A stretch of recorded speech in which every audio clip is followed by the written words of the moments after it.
fundamental tool for calculating derivatives is the knowledge of the derivatives of the elementary functions, such as powers, exponential, logarithm, sine, and so on. Let us collect the derivatives of the elementary functions in a table which we will always carry on with us. The left column contains the most common elementary functions.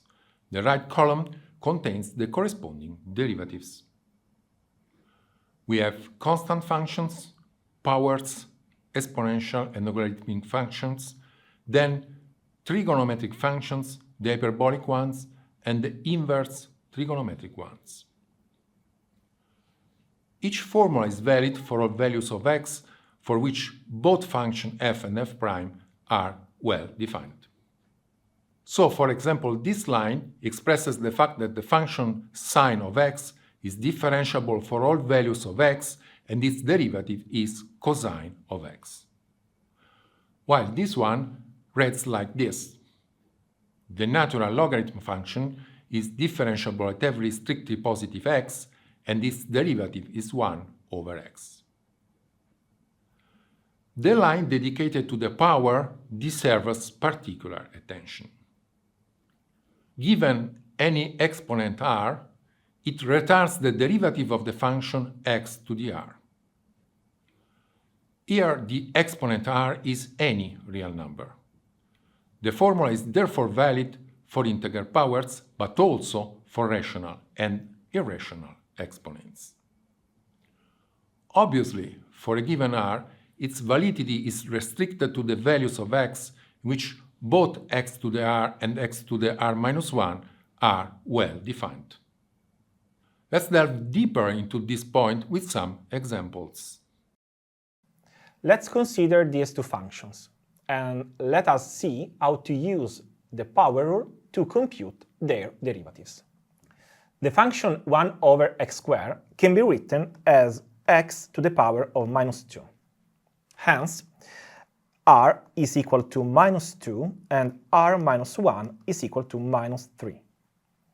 So using these values in the power rule, we obtain y prime equal to minus 2 x to the power of minus 3, namely minus 2 over x to the power of 3. Both y and y prime are well defined at every x which is not 0, that is. The second function, square root of x, can be written as x to the power of 1/2. This means that r is equal to 1/2 and r minus 1 is equal to minus 1/2. So, using the formula, the derivative is 1/2 times x to the power of minus 1/2, which is 1 over 2 square root of x. In this case, y is defined for x greater or equal to 0, while y prime is defined for x strictly positive. So the result holds true only for x greater than 0. What happens if we consider a more exotic function? Let's see y equal to x to the power of pi. In this case, r is equal to pi, and y prime is equal to pi x to the power of pi minus 1, which are both defined for x greater than 0. But how are the derivatives of elementary functions calculated? In principle, we must use the definition that is, the derivative of f at a given value x is the limit as delta x approaches 0 of the difference quotient of f at x. Typically, the difference quotient delta f over delta x occurs in the form of 0 over 0 uncertainty. It is therefore necessary to resort to important or notable known limits.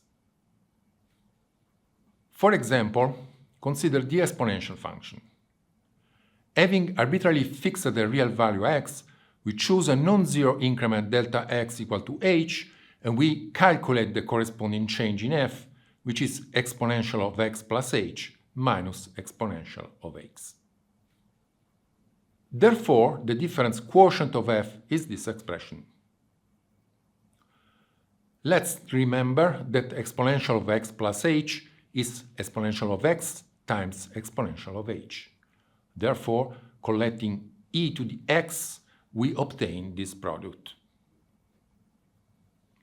The first factor, exponential of x, does not depend on h, so it will not change in the limit as h approaches 0.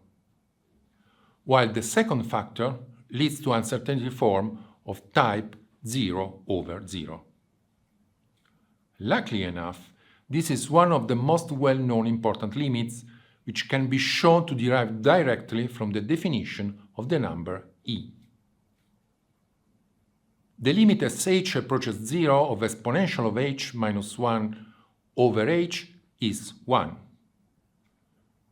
This allows us to proceed remembering that the limit of a product is the product of the limits when these exist and are finite. We conclude that the exponential function is differentiable at x, and its derivative is precisely the exponential of x. The derivative of the exponential function, together with the derivative of the sine function, allow us to calculate the derivatives of all the other elementary functions of the table. But to this end, we need the differentiation rules which we are going to study in the next lectures.